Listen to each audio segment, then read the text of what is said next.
자, 4번이 왜 틀렸죠? 이번에? 아니, 미안해. 3번. 4번이 왜 틀렸죠? 다시, 미안. 못 들었어. 그러면 뭐야? 어머니와의 교감. 또 다른 사람? 또 다른 사람?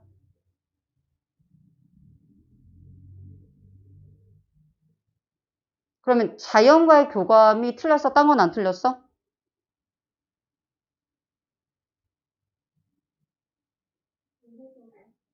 우의 해석도 틀렸어? 자, 시를 한번 볼게요. 지금 내가 봤을 때 전반적으로 다 틀렸거든요. 내가 봤었을 때. 자, 지금 나머지 잠깐 보세요. 시를 잠깐 보시면 지금 어머니 등에 업혀라고 나와 있는 부분을 위주로 먼저 볼게요. 자, 지금 여러분이 다른 걸 보시면 이게 본격적으로 보기에 나왔던 내용이잖아요. 그쵸? 저녁 무렵 지금 해가 지고 있어. 그리고 어머니한테 촛불을 켜지 말라라고 했지? 이 얘기가 아까 보기에서 나왔던 그대로 인위적인 빚을 거부하는 그 내용과 연관시킬 수 있죠? 여기는 괜찮으시죠? 자, 그 다음 나의 작은 명상의 새 새끼들이 지금도 저 푸른 하늘에서 날고 있지 않습니까? 자, 시에서 푸른색은 항상 긍정의 빛깔이라고 했어요. 어떤 희망. 자, 이윽고 하늘이 능금처럼 붉어질 때 이게 뭐야? 이 얘기랑 같은 얘기죠? 그냥 해가 지고 있다라는 거를 비유적으로 표현을 해준 거고, 자, 그래서 그 새 새끼들이 어둠과 함께 돌아옵니다. 여러분, 저녁이 되면요, 나갔던 사람들이 돌아오잖아. 새들도 집으로 돌아오겠죠? 자, 언덕에서 우리의 어린 양들이 낡은 녹색 침대에 누워서 나무 햇빛을 즐기느라고 아직 돌아오지 않았고, 조용한 호수 위에 인제야 저녁 안개가 자욱히 내려오기 시작했습니다. 그냥 저녁의 풍경이잖아요. 그쵸? 해가 지고 있는 풍경. 자, 그러나 아직은 촛불을 켤 때가 아닙니다. 자, 늙은 산에 고요히 명상하는 얼굴이 멀어져 가지 않고, 자, 먼 숲에서 밤이 끌고 오는 그 검은 치맛자락이, 여러분 이런 게 지금 무슨 표현이야? 저녁이 오고 있는 모습을 시각화시킨 거죠. 요 정도는 여러분이 알 수 있을 거라고 생각합니다.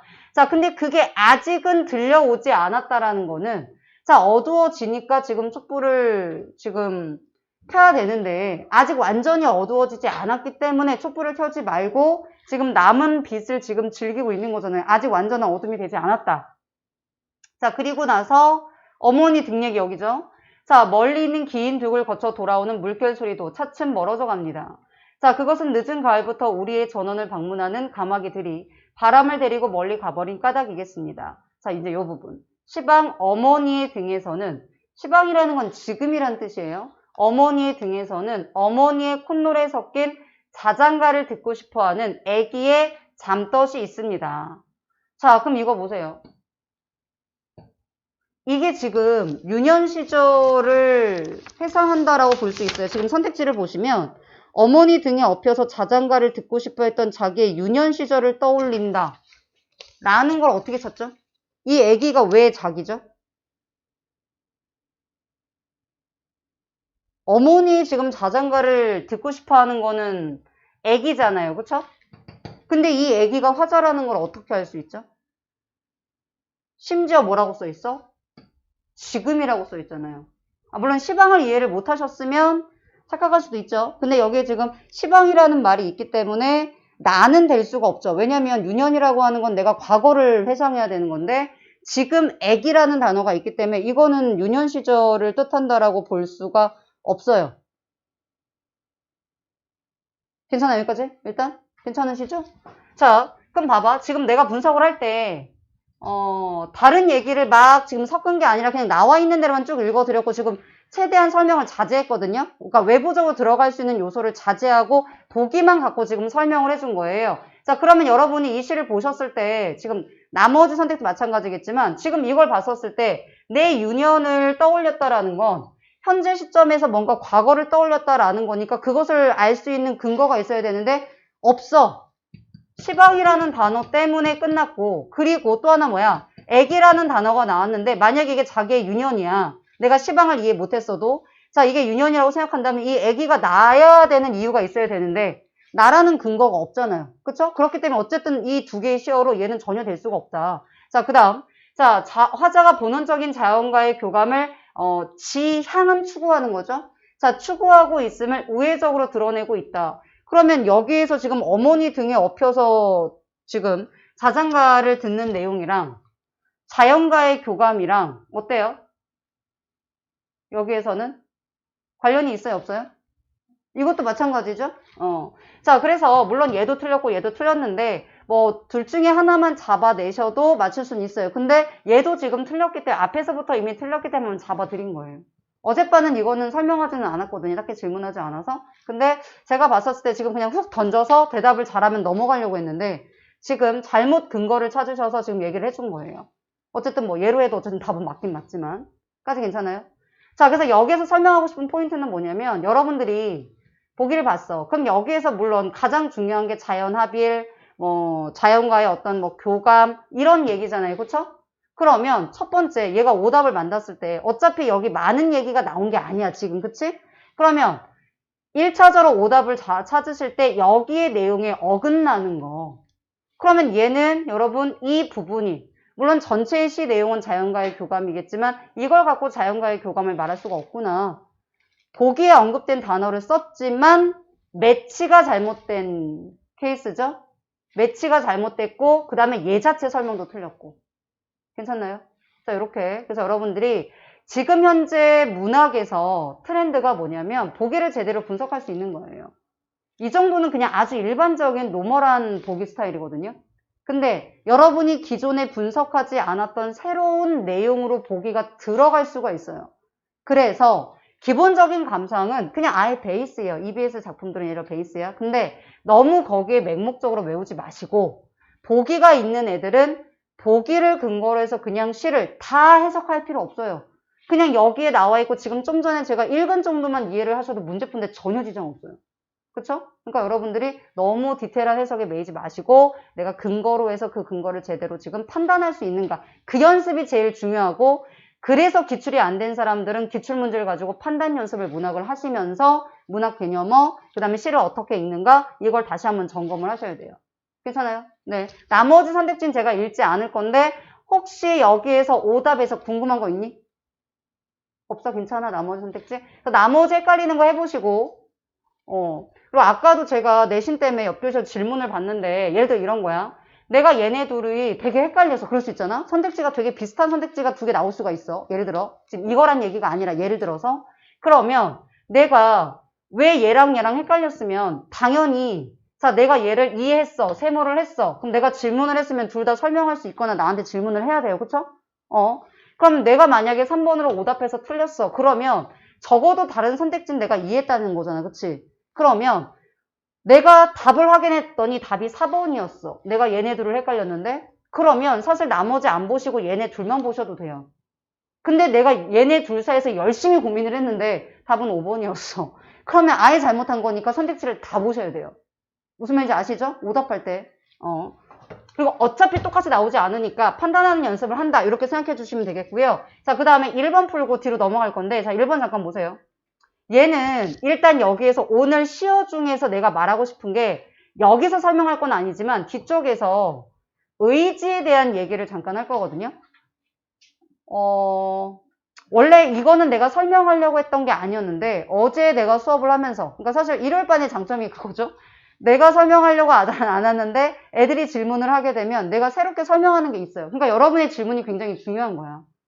나는 안다고 생각해서 넘어가는 부분들이 있는데 근데 여러분 의지가 있다라는 거는 화자의 의지 근데 예를 들어서 그 화자의 의지를 사물로 표현하는 경우가 있거든요. 그럼 사물이 의지가 있느냐 없느냐를 판단하는 게 생각보다 좀 어려워요. 그래서 그 얘기를 뒤쪽에서 할 거고 그 얘기를 하기 전에 여기를 한번 물어보려고 지금 가와 나에서 화자의 의지를 표출하고 있다라는 게 지금 여기 선택지잖아요. 자 그럼 1번에 지금 우리 2번 가를 읽었으니까 가에서 화자의 의지가 있나요?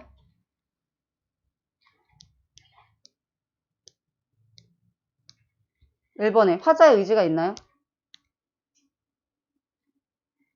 있다 없다? 얘들아 졸리니?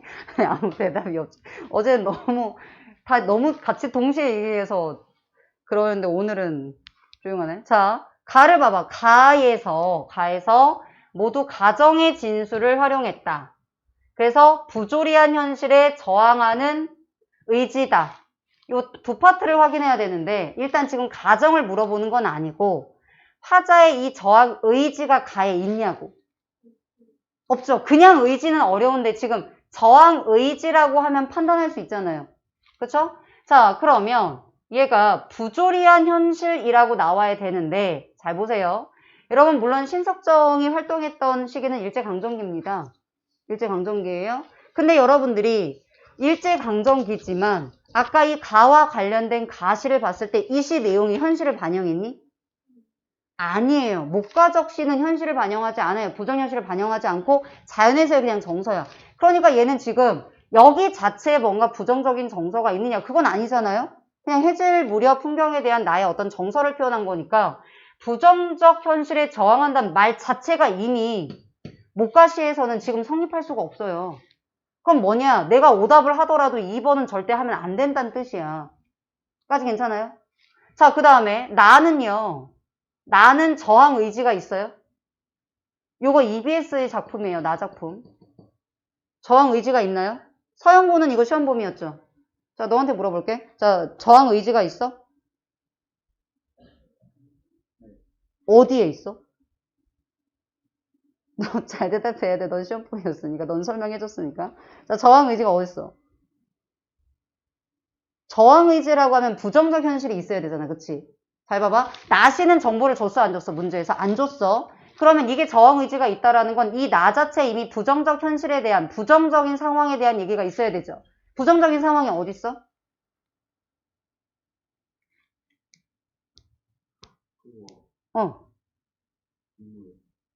빗물. 또요. 눈. 그쵸? 빗물하고 눈이 여기에서 지금 이 빗물이 쏟아지면 빗물을 마시고 흰눈으로 펑펑 퍼부으면 그 눈에 쓰러지는 거잖아요. 그쵸? 풀이라는 존재를 힘들게 만드는 얘네들이 실현이야.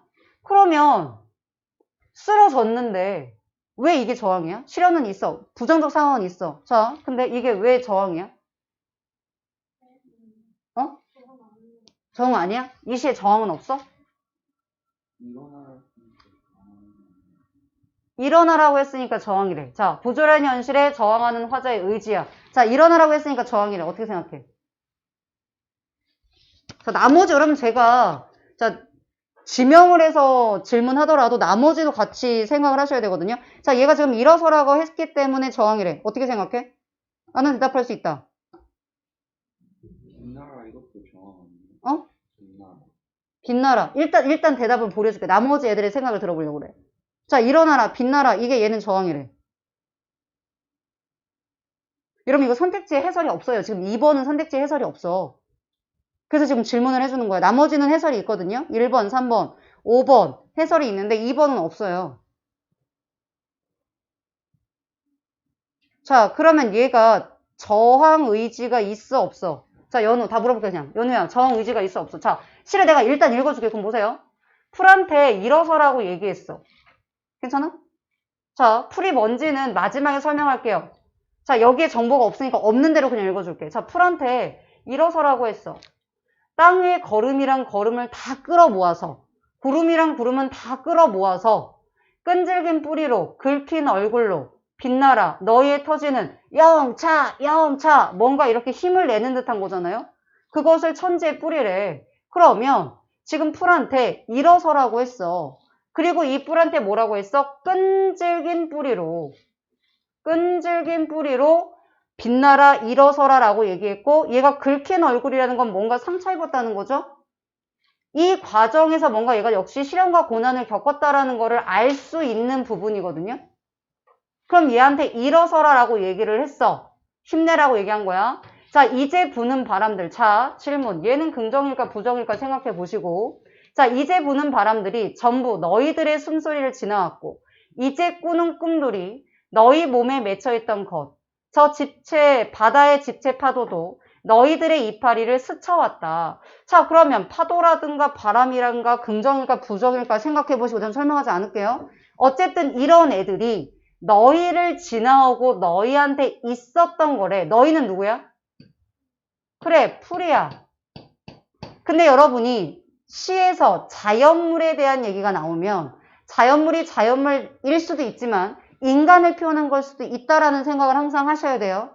자, 그리고 나서 얘네들한테 이렇게 표현해서 과연 얘네들은 긍정일까 부정일까 생각해 보시고, 자, 그 다음 다시 넘어가시면, 자, 너희들의 그림자를 만들어 왔고 다시 일어서라고 했고, 자, 빗물이 쏟아지면 빗물을 마시고 눈이 쏟아지면 눈을 맞으면서 그냥 쓰러지는 풀들아. 그러면 여기에서 얘네들이 얘를 힘들게 만들어지니까 시련과 고난에 지금 쓰러지는 풀들아라고 했잖아요. 그 풀들아 어떻게 하라고? 일어나라, 빛나라, 죽은 듯이 엎드려 실눈을 뜨고 있는 것들. 얘네가 누구야? 그래, 풀이야. 자, 여기까지 읽었고 선택지는 이 얘기는 이따 할 거고, 부조리한 현실에 저항하는 화자의 의지를 표출하고 있다. 자, 그럼 다시 바꿔볼게. 자, 부조리한 현실, 뭔가 부정적인 현실은 있어. 풀한테. 그럼 풀이라는 게 결국 화자의 어떤 정서를 투영시킨 대상이라고 할 수 있잖아요. 자, 그러면 여기까지 읽었을 때 저항 의지가 있어, 없어? 고려? 있는 것 같아? 왜? 자, 있는 것 같아, 없는 것 같아? 없는 것 같아? 있는 것 같아, 없는 것 같아? 다시 있는 것 같아, 이제는? 자, 너는 있다고 했으니까. 자, 결론적으로만 말해주면 얘가 맞아. 있어. 잘 찾았어. 근데 내가 왜 답을 안 말해주냐면 답답하겠지. 근데 여러분들이 답을 맞아 이렇게 생각하지 마시고 지금 시를 같이 쭉 읽으니까 처음에 느낀과 지금 달라지잖아. 그치? 자, 지금 풀들은 쓰러져 있고 이렇게 시련과 고난을 거치고 있어. 근데 그것을 일어서라는 게 뭐야? 그 시련에 어떻게 하면 꿋꿋이 이겨내라는 의미잖아요. 얘가 분명히 이렇게 쓰러졌는데 쓰러진 채로 끝나는 게 아니라 죽은 듯이 엎드려서 죽은 게 아니야. 이렇게 눈 맞고 비 맞았는데 죽은 게 아니라, 자, 죽은 듯이 엎드려 있다가 실눈을 뜨고 있다라는 건 뭐죠? 상황을 봐서 내가 다시 일어설 수 있는, 그걸 극복할 수 있는 상황을 보고 있는 거거든요. 이게 결국 뭐랑 연결돼? 앞에 나왔던 끈질긴 생명력인 거예요. 그러면 시련과 고난이 와도 끈질긴 생명력으로 일어서라, 이겨내라라는 얘기잖아요. 그러니까 이건 뭐야? 화자의 극복 의지가 투영이 된 게 풀인 거예요. 우리가 보통 시에서 풀이나 별을 누굴 상징하지? 그렇지, 민중. 왜 민중으로 상징해? 끈질긴 생명력 때문에. 밟히고 밟혀도 좌절하지 않고 죽지 않는 이거죠. 그래서 어떤 민중이 시련과 고난에도, 자, 그럼 봐봐. 시련과 고난이 왔었을 때 그걸 수용하고 받아들이면서 하지만 좌절하고 이러는 게 아니라 기회를 봐서 그 시련에 기회를 봐서 내가 이겨낼 수 있을 때 좌절하지 말고 이겨내라, 빛나라, 힘내라 라고 얘기를 해주고 있는 거죠. 까지 괜찮니? 잘 읽었어요, 성은이가. 그럼 이제 부는 바람들은 긍정일까 부정일까? 자, 긍정 부정. 어려울 수 있어요. 보류, 긍정 부정. 긍정. 애매하고. 애매한 게 사실 맞아요. 근데 이게 긍정 부정을 나눠줘요. 성은이 긍정 부정. 똑똑한 성은이. 자, 오늘 잘하는데. 자, 긍정 부정. 바람이요. 네, 바람이요? 누구 생각하고 있었어? 자, 바람이요. 긍정 부정. 왜 긍정이야?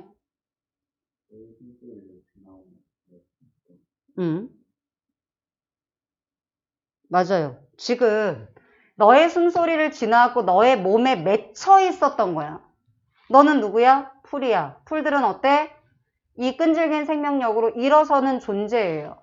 그럼 이때의 바람이라는 건 뭐냐? 변화의 바람, 긍정적인 거를 의미하는 거야. 그러면 너네가 이렇게 시련과 고난을 겪었어. 하지만 끈질긴 생명력으로 다시 일어나라. 그리고 그로 인해 일어나는 이 변화의 바람들은 전부 너희들로부터 온 거란 얘기예요. 그래서 이 바람이 긍정적인 거고 파도도 긍정적인 거예요. 어떤 긍정적인 변화를 의미하는 거야. 자, 이 모든 것들이, 이 긍정적인 변화들이 너네들로부터 왔다. 이런 겁니다. 디테일한 해석으로 들어가면 사실 어려울 수 있지만 긍정, 부정을 해서 여러분 요 전체적인 내용을 판단하는 거는 1년이라든가 아니면 요 마지막 이 부분을 통해서 여러분이 충분히 요 정도까지는 파악할 수 있으셔야 됩니다. 그래서 자, 의지는 어쨌든 가가 없기 때문에 얘는 틀리지만 나는 의지가 있더라. 자, 그 다음 가정의 진술을 활용했다라고 했는데 자, 나만 볼게요. 나에서 가정의 진술이 있어요? 가정은 쉽게 말하면 뭔가 조건을 다는 거야. 뭐뭐 하면, 뭐뭐 한다면. 가정이 있어요, 없어요? 가정은 가정이 없어요? 난 왜 있는 거 같지?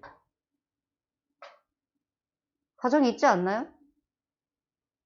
가정이 있죠. 어디 있죠? 성훈이. 성훈이 끄덕였으니까. 어디 있지, 가정이? 그렇지. 빗물로 쏟아지면, 흰눈이 퍼부으면, 뭐뭐 한다면, 뭐뭐라면, 나였어. 나하고. 가는 없어. 가는 없죠. 자, 가는 없죠. 자, 나요. 그럼 나는 괜찮으시죠? 네. 자, 이렇게. 자, 여기서 이걸 길게 할 생각이 아니었는데, 네. 자, 그래서 만약에 가정만 찾았어도 가에서 바로 지워졌겠죠. 근데 이거는 얘를 설명하려고 얘부터 간 거였고요. 실전에선 여러분이 실제로 가를 봤을 때 가정 자체가 이미 없기 때문에 그냥 바로 지워버리셔서 아마 고민의 여지는 없었을 겁니다. 그쵸? 네. 그래서 이 부분 잠깐 의지 얘기를 했고요. 의지가 생각보다 어려울 수 있습니다. 여러분이 판단하실 때. 자, 나머지들은 여러분이 풀어보시고 추후 질문하시고요. 회의라는 거는 부정적인 의심을 뜻하는 거 아시죠? 혹시 단어 뜻 모르는 사람들.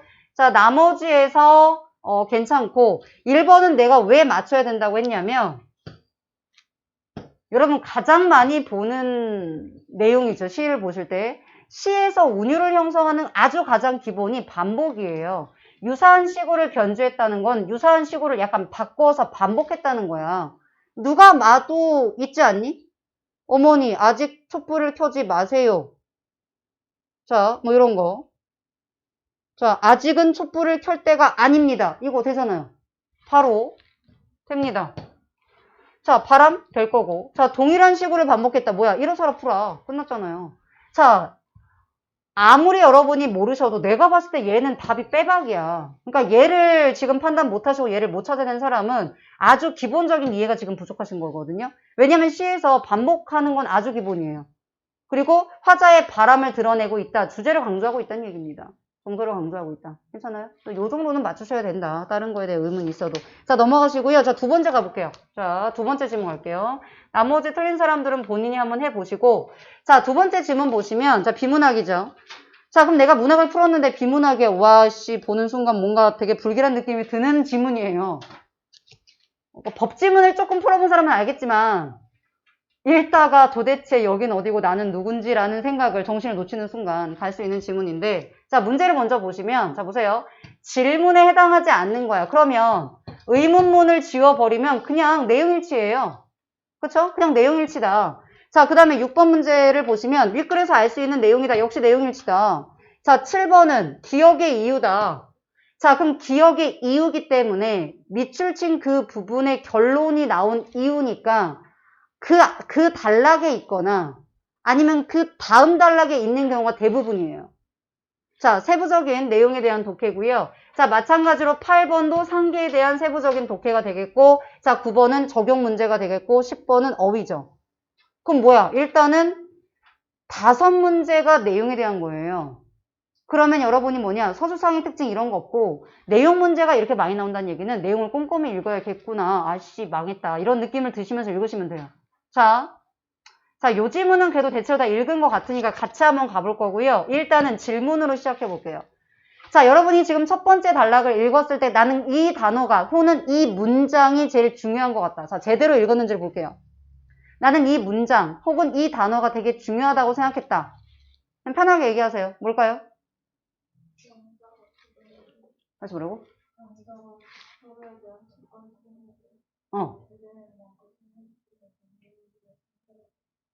아, 맞아요. 네. 상계의 개념 나오는 거. 맞아요. 잘 찾았어요. 자, 또요. 또 중요한 거. 중요한 구절, 중요한 문장, 중요한 단어. 그 다음 문장이 왜? 그렇지. 차이점 나오는 거. 여러분이 이제 계약 지문은 좀 보셔서 알잖아요. 그쵸? 근데 계약은 쌍방인데 얘는 뭐냐? 요거. 일방의 의사 표시로 법률 효과가 나타날 수 있다라는 요 얘기를 체크하셔야 돼요. 차이점이 나오는 부분들은 여러분이 주의해서 보셔야겠죠. 왜? 바꿔치기 선택할 수 있으니까. 요거 하나 더 있어. 사례는 알겠지만 그렇게 중요한 얘기가 아니죠. 항상. 핵심은 아니고 사례는 이해를 하기 위한 거죠. 자, 중요한 게 뭐냐? 요거예요. 자, 이 상황 안에서 갑이나 을은 100만 원에 대해서는 실제로 지급하는 대신에 의사표시만으로 서로에 대한 채권 채무를 소멸시키는 것이 가능할까? 라는 거. 이 문장. 왜 중요하냐면 여러분 비문학에서 질문을 던지면 그 답은 있어요? 없어요? 무조건 있어요. 그런데 첫 번째 단락에서 던지는 질문은 대부분 이 글 전체의 핵심과 연관이 있어요. 그러면 이 내용을 여러분이 뭐냐? 읽어가면서 답을 찾는 게 굉장히 중요하다는 거예요. 이게 두 번째 단락이나 세 번째 단락에 만약에 질문이 있잖아? 그냥 그 단락의 중심 내용이야. 하지만 첫 번째 단락에서 질문을 던질 때는 거의 90% 이상이 이 글 전체에서 다루고자 하는 되게 중요한 내용이에요. 자, 그러면 얘네가 지금 이 갑이나 을이 100만 원에 대해서 실제로 지급하는 대신에 의사표시만으로 채권이나 채무라는 단어는 이제 안 해도 되죠. 이거를 소멸시키는 게 가능한가 가능하지 않는가를 여러분이 이 밑에를 읽으면서 답을 찾는 거예요. 괜찮아요? 그래서 여기에 포커스를 두시고 해야 되고, 자, 얘는 이해하면 좋지만 이해하지 못하시면 이제 밑에 읽으면서 이해를 같이 하시면 되겠죠. 자, 두 번째 단락에서 중요한 건 뭐죠, 그러면? 두 번째 단락에서? 내가 넘어가는데 이해 안 가는 거 있으면 질문하세요. 사례 얘기는 어차피 뒤쪽에서 할 거니까 일단 넘어갈게요. 자, 두 번째 단락에서 중요한 거. 그렇지. 상계가 가능한 요건에 대한 얘기를 하고 있고, 첫째, 둘째, 셋째 어디 갔니? 네, 셋째 여기 있구만. 자, 이렇게 되는 거죠. 자, 그런데 첫 번째는 그렇게 문제가 안 되죠? 네, 문제되지 않을 거예요. 채무가 동일해야 된다. 자, 두 번째는 지금 보시면 자동채권이라는 말이 있어요. 여러분 읽다 보시면 자동채권, 수동채권 이 말이 있어요. 이 개념을 이해하셔야 되거든요. 자동채권은 뭐예요? 요거잖아요. 자, 여러분이 밑줄을 그으면 너무나 많으니까 핵심어를 체크해 주시고 핵심어랑 관련된 개념들은 괄호로 하시는 게 훨씬 더 깔끔할 거예요. 자, 그러면 상계의사. 자, 아까 우리 상계 나왔잖아요. 자, 읽었는데 상계를 몰라 다시 가셔서 상계 개념을 보셔야겠죠. 그쵸? 상계는 뭐야? 요거죠. 네. 자, 그러면 자, 상계의사를 표시한 자가 자의 채권을 자동채권이라고 표시를 한 거예요. 자동채권 의미 아셔야 돼요. 자, 그리고 나서 지금 뭐냐면 이 자동채권이 채무이행의 기한에 이행기에 도달을 해야만 가능하다는 얘기죠. 자, 요 얘기. 자, 그리고 그것에 대한 구체적인 설명들이 있고요. 자, 그리고 나서 그 다음 세 번째는 뭐야? 상계가 허용되지 않는 경우에 해당되지 않아야 되는데, 자, 이에 대해서는 별도로 규정하고 있다. 자, 상계가 허용되지 않는 경우에 대해서 이제 밑에서 얘기하겠죠. 자, 요 얘기예요. 자, 그러면 잠깐 사례를 정리해 볼게요. 자, 갑이 있었고요. 자, 을이 있었죠. 자, 갑이 을에게 200만 원을 빌렸기 때문에 얘한테 100만 원을, 200이죠? 100을 깎았네. 자, 200만 원을 갚아야 되는 거예요. 그래서 우리가 그냥 갚아야 되니까 마이너스 200이라고 할게요. 이렇게 화살표를. 자, 그 다음에, 자, 100은, 이 을은 갑한테 100만 원을 줘야 되죠. 자, 플러스 마이너스 사실 표시 안 해도 상관없습니다. 이렇게 줘야 된다는 뜻이니까.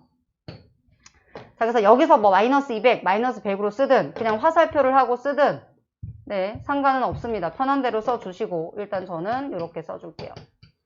자, 그리고 나서 갑이 을한테 뭘 줘야 되죠? 여기에서 가구를 줘야 되는 거죠. 지금 이 상황이에요. 둘 다 채권과 채무가 있어요. 자, 이 상황이야. 자, 그럼 이 상황에 대해서 자, 이제 이야기를 할 건데 자, 이제 밑에를 보고 나서 얘를 질문할 거예요. 그래서 미리 지금 써놓은 거고 자, 세 번째 단락에서 볼게요. 세 번째 단락에서 중요한 단어가 뭐죠? 누가 봐도 얘죠. 누구죠? 요 단락에서 중요한 거. 그렇지, 그거. 동시이행 항변권. 요 얘기가 누가 봐도 얘가 중요해요. 자, 일단 상계를 하지 말자고 합의한 경우에도 상계가 안 되죠. 뭐 너무 당연한 얘기니까. 하지 말자고 하니까 안 되는 거겠지. 자, 이제 요 얘기들을 할 건데. 자, 두 번째는 뭐냐? 이게 이제 첫 번째고. 우선이가 첫 번째고. 자, 두 번째. 동시이행의 항변권이라고 했고요. 그럼 동시이행 항변권이 뭐야? 상대가 채무를 이행하기 전에 자기의 채무 이행을 거절할 수 있는 권리죠. 그러면 예를 들어, 자, 을의 입장에서 볼게요. 자, 을의 입장에서 상대방의 채무는 뭐죠? 가구를, 그치? 가구를 지금 얘가 줘야 되는 채무를 얘가 갖고 있잖아. 얘는 받을 수 있는 권리가 있는 거죠. 그럼 가구를 받기 전에 내가 뭘 안 할 수 있어? 100만 원을 안 줄 수 있는 권리예요. 거절할 수 있는 권리죠. 예를 들어 여러분이 온라인으로 이런 거예요. 온라인으로 내가 옷을 시켰어. 자, 그런데 아직 옷이 오기 전에 여러분이 그러니까 물론 대부분은 이거는 미리 결제인데, 그치? 미리 결제지만 자기가 만약에 결제를 안 했다고 치자. 결제를 치지 않고 그냥 계약만 했어. 그러면 그때 내가 아직 옷이 도착하지 않았을 때 나 안 살 건데? 라고 다시 거부의사를 할 수 있는 거죠. 100만 원을 안 줄 수 있는 거예요. 자, 그게 동시이행 항변권이라는 예고. 자, 그리고 나서 요 얘기가 좀 더 구체적으로 설명이 되고 있거든요. 지금 요 얘기는 굳이 읽지 않아도 상관이 없을 것 같은데, 자, 요거에 대한 질문 갈게요, 이제. 얘가 지금 문제를 썼잖아요. 갑이 100만 원에 대해서 상계 의사표현을 했어요. 자, 이번에 갑의 입장을 볼 거예요. 자, 얘가 이거에 대해서 상계 의사표시를 하더라도 상계는 성립하지 않는다. 아까 상계 얘기 여기 있잖아요. 어디 갔니? 네.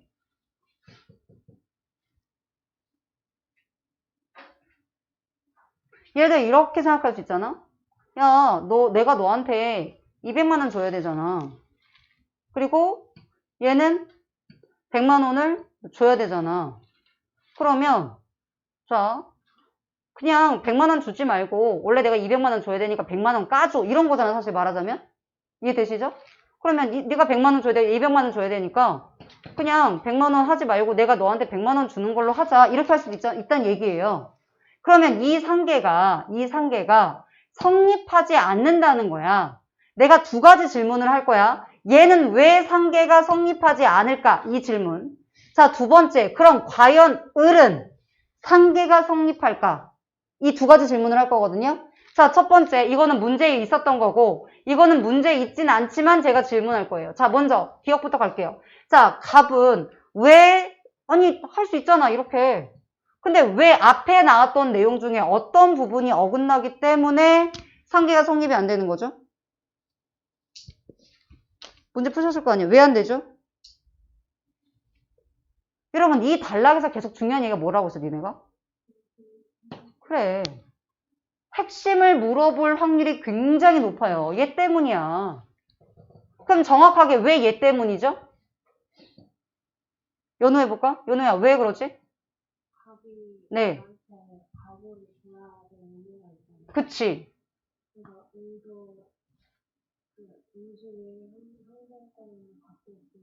네.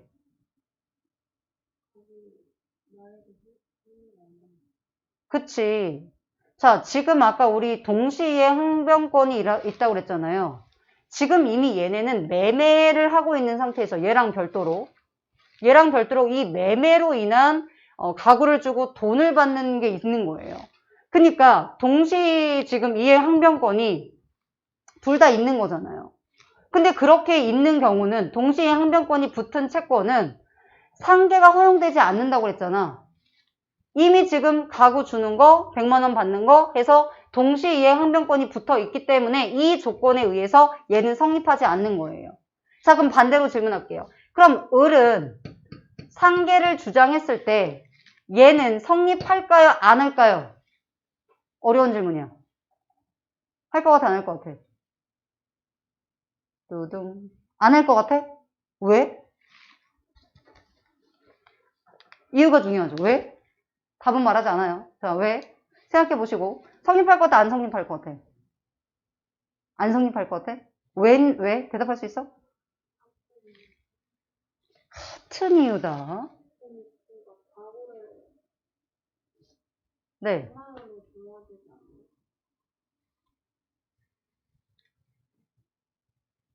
100만 원도 있고 200만 원도 있죠. 얘한테는 지금. 얘가 상계를 건다라는 게 무슨 의미일까를 생각해 보세요. 얘가 뭘로 상계를 걸 수 있을까를 생각해 보세요. 자, 성훈아, 상계를 걸 수 있을까 없을까? 성훈아? 자는 거 아니죠? 생각하고 있는 건가요? 자, 될까 안 될까? 돼요. 돼요? 어려운 질문이야 이거. 왜 되죠? 네. 그치? 얘네는 이 두 개가 걸려 있잖아요. 그쵸? 동시항변권이 있어요? 그럼 을은 무엇에 대해서 상계를 주장할 수 있지? 왜 되지? 나 깜짝이야. 너 옷을 거꾸로 입은 줄 알았어.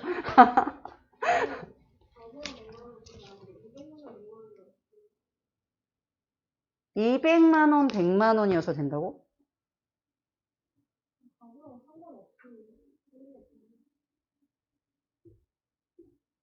둘 중에 어떤 거야? 둘 다야? 지금 네가 두 가지를 얘기했잖아. 같은 얘기. 지금 자 보세요. 지금 보시면 얘가 여기에 지금 두 가지가 걸려 있는 거잖아. 그치? 얘랑 얘가 하나의 계약인 거야. 그렇기 때문에 얘는 얘 입장에서는 지금 200만 원을 줘야 되고 가구도 줘야 되는 거죠. 얘는 이 두 가지가 걸려 있어. 그런데 얘 입장에서는 쌤쌤이라고 할 수가 없는 게 이 계약 때문인 거죠. 왜냐면 얘는 이 200만 원을 주고 200만 원을 받는 것뿐만 아니라 가구를 줘야 되는 게 있고 이 계약에서는 동시이행 항변권이 붙어있는 이 계약 때문에 얘는 주장할 수 없어요. 그쵸? 그런데 을은 이 계약과 별도로 200만 원이 있잖아. 이 계약과 얘는 지금 별도의 사건인 거잖아요. 그러면 얘가 무엇에 대해서 상계를 주장할 수 있어? 200만 원에 대해서 상계를 얘는 주장할 수 있죠. 왜요? 왜 주장할 수 있죠? 얘는 가구를 줘야 되는 건 없잖아. 그치? 자, 얘는 지금 줘야 되는 게 두 가지가 걸려 있지만 얘는 지금 내가 100만 원을 주는 거랑 그 다음에 200만 원을 받는 거밖에 없죠. 얘는. 그러니까 이 두 개를 가지고 얘는 주장할 수 있어. 얘랑은 달라요. 얘랑은 달라. 왜냐면 얘는 가구도 줘야 되잖아요. 그래서 얘는 이 200만 원과 100만 원을 가지고 주장할 수가 있어. 까지 괜찮아? 이 별도의 이 사건을 가지고 얘는 가구가 얘가 줘야 될 게 아니기 때문에 금액만으로 가능해. 근데 문제는 값은 돈도 걸려 있고 또 다른 가구라는 게 걸려 있잖아요. 동일한 게 아니잖아. 돈하고 물건은 따로 취급하라는 얘기가 여기 있었죠. 어디 있었지? 어디 있었죠? 네. 동일한 종류의 채무여야 되잖아요. 근데 얘는 가구권도 걸려있고 돈권도 걸려있기 때문에 동일한 채무라고 할 수가 없어요. 이거에 대한 쉽게 말하자면 동시인 항변권 때문에 안 되는 거고 얘는 그게 없잖아. 그치? 얘는 그게 없어요. 그렇기 때문에 얘는 주장할 수 있는데 다만 조건이 붙어요. 얘는 주장이 가능해. 다만 조건이 있어요. 어떤 조건일까? 어떤 조건일까? 얘는 주장할 수 있다. 왜? 똑같이 얘는 돈으로만 왔다 갔다 하는 거니까 얘는 가능하다. 자, 그런데 얘가 가능하기 위한 조건이 있어요. 무조건 가능한 건 아니야. 어느 때 상계를 주장할 수 있죠? 두 번째 단락에 있어요. 두 번째 단락인가? 그렇지. 그러니까 이행기가 도래했을 때. 아직 갚아야 될 날짜가 안 됐는데 말할 수는 없고 이행기가 도래했을 때 상계를 주장할 수 있다. 조건이 붙으면 얘는 가능하다. 얘는 안 된다. 괜찮아요? 문제로 나오지 않았지만 얘를 좀 더 꽈서 내면 을을 낼 수 있다는 거예요. 이 얘기는 문제는 없죠. 괜찮아요? 자, 여기까지 이해하시면 사실은 이 두 번째, 세 번째 단락을 다 이해하신 거예요. 실제로 이 사례를 제가 설명했던 거를 이해하셔야 다 이해를 한 거예요. 괜찮아요? 네. 재밌는 질문이에요. 네. 자, 그래서 이제 여기까지 되셨으면, 자, 그 다음 보세요. 그 다음 단락부터는, 그 다음 단락은 어렵지는 않아요. 자, 그 다음 단락에서는 예를 들어서, 얘가 만약에 고의로, 불법행위로 하는 경우도 마찬가지로 어때요? 상계가 금지된다고 했는데, 여기 지금 또 다른 수동채권이라는 개념이 나왔어요. 아까 자동채권이라는 개념이 있었잖아요. 그쵸? 상계 의사 표시한 자의 채권이 자동채권이야. 그러면 수동채권은 뭐죠?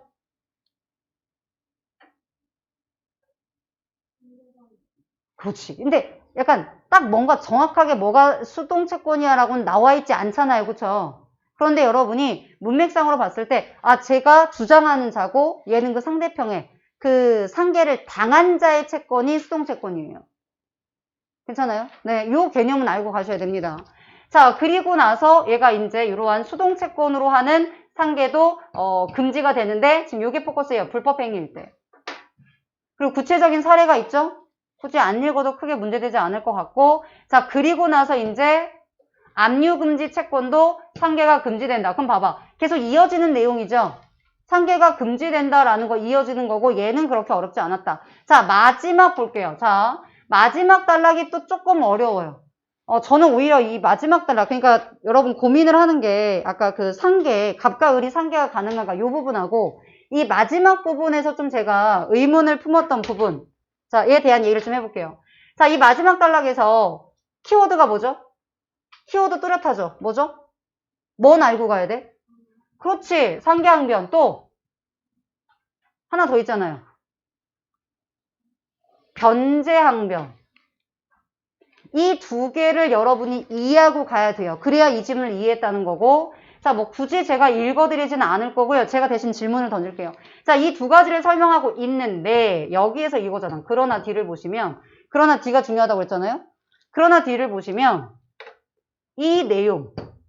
자, 상계항변이 인정되게 되면 원고의 청구 또는 일부가 기각이 되고 원고에 대한 피고의 채권도 상실시키므로 피고가 원고에게, 자, 말 자체가 어려운데 쉽게 말하자면 이때는 피고가 당한 사람인 거죠. 자, 피고가 원고에게 이미 대금을 변제했지만 원고가 이를 인지하지 못했을 뿐이라는 변제항변이 인정되었을 때에 비해서, 되게 길지. 자, 피고인에게 더 불리한 판결이다. 자, 그래서 상계항변을 출혈적 항변이라고 한다. 자, 질문. 왜 변제항변이 인정됐을 때에 비해서 상계항변이 더 불리한가요? 써 있어요. 변제 갚는 거. 아, 변제 뜻이 안 나와 있구나. 변제는 갚았다는 뜻이야. 갚았다. 아, 모를 수 있겠구나.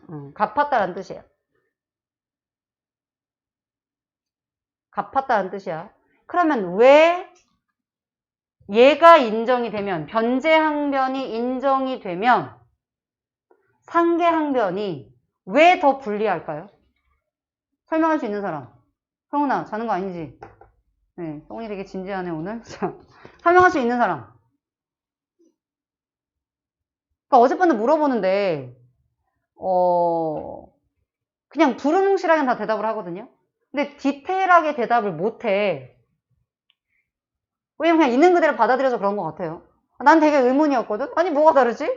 왜 얘가 더 불리하지? 똑같은 거 아닌가? 어차피 쌤쌤으로 돼갖고서는 없어지면 없어진 건데 왜 얘가 더 유리하고 얘가 더 불리하다는 거지? 얘가 인정이 되면 왜 얘가 더 불리하다는 거지?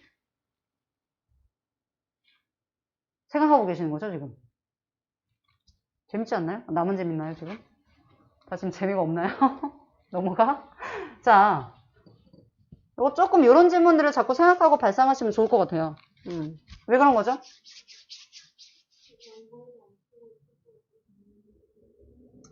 네. 조금 더 구체적으로 설명해주면. 변제 얘기까지 조금.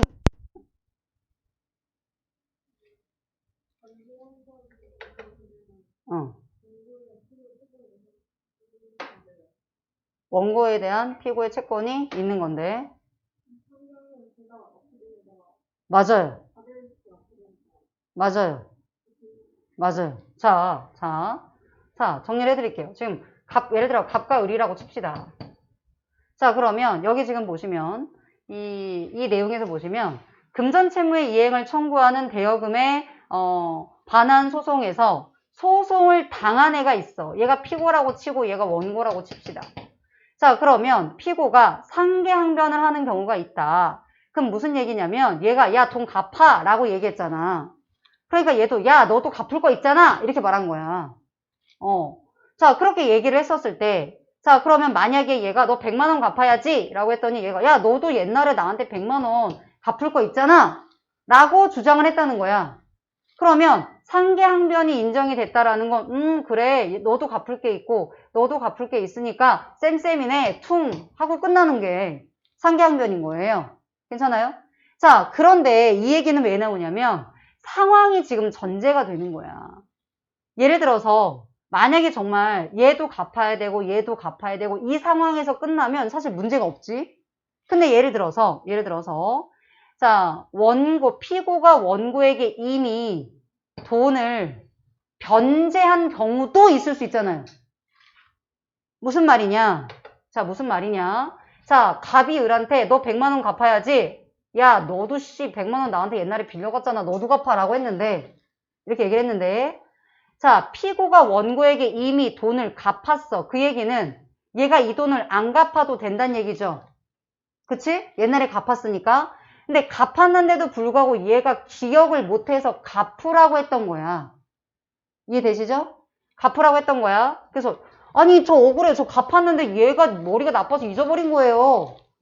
라고 변제항변을 했어. 저는 갚았거든요? 라고 항변하는 거야.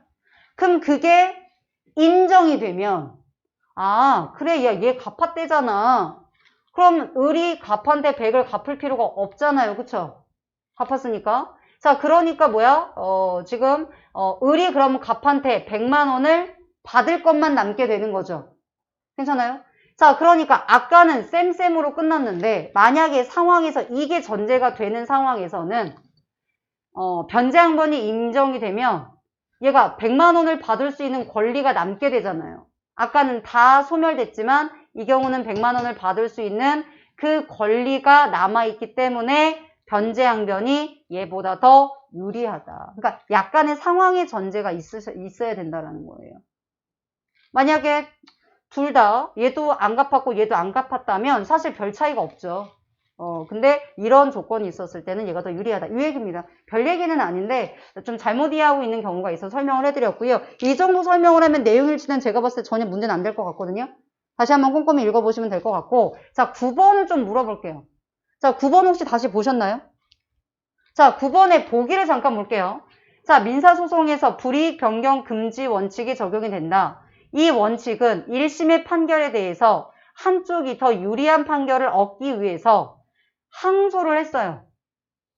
자, 그러면 2심은 항소한 자에게 1심의 판결보다 더 불리할 수 없다라는 거야. 만약에 얘가 100만 원의 손해배상을 해야 돼. 근데 그걸 항소했어. 그럼 적어도 2심에서는 100만 원보다 무조건 낮게 해야 된다는 얘기잖아요. 그렇죠? 이해되시죠? 그런 얘기예요. 따라서 2심은 항소한 자에게 1심의 결론보다 더 불리한 결론을 내리는 게 타당한데 라고 판단을 해도 어떻게 한다? 1심의 판결을 그대로 유지한다는 취지의 항소 기각 판결을 선고해야 된다.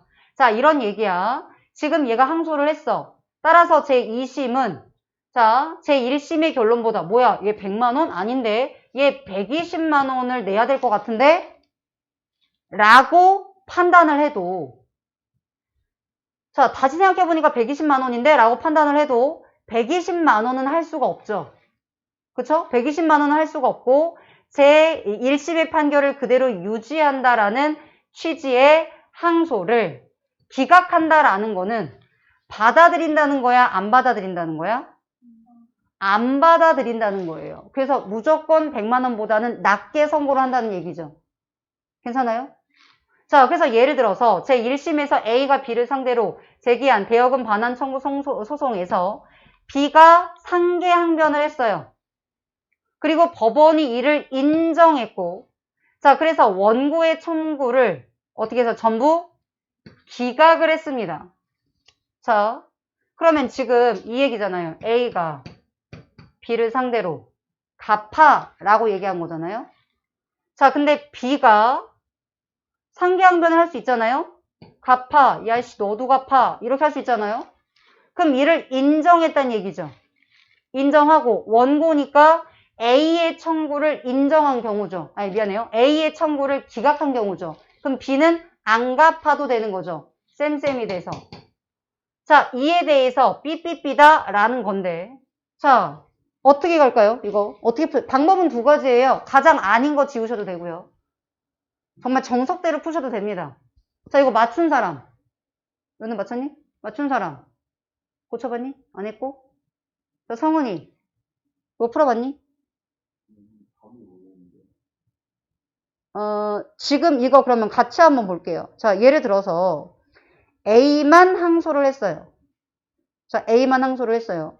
자, 그럼 A만 항소를 하면 지금 여기 지금 1심인 거잖아요.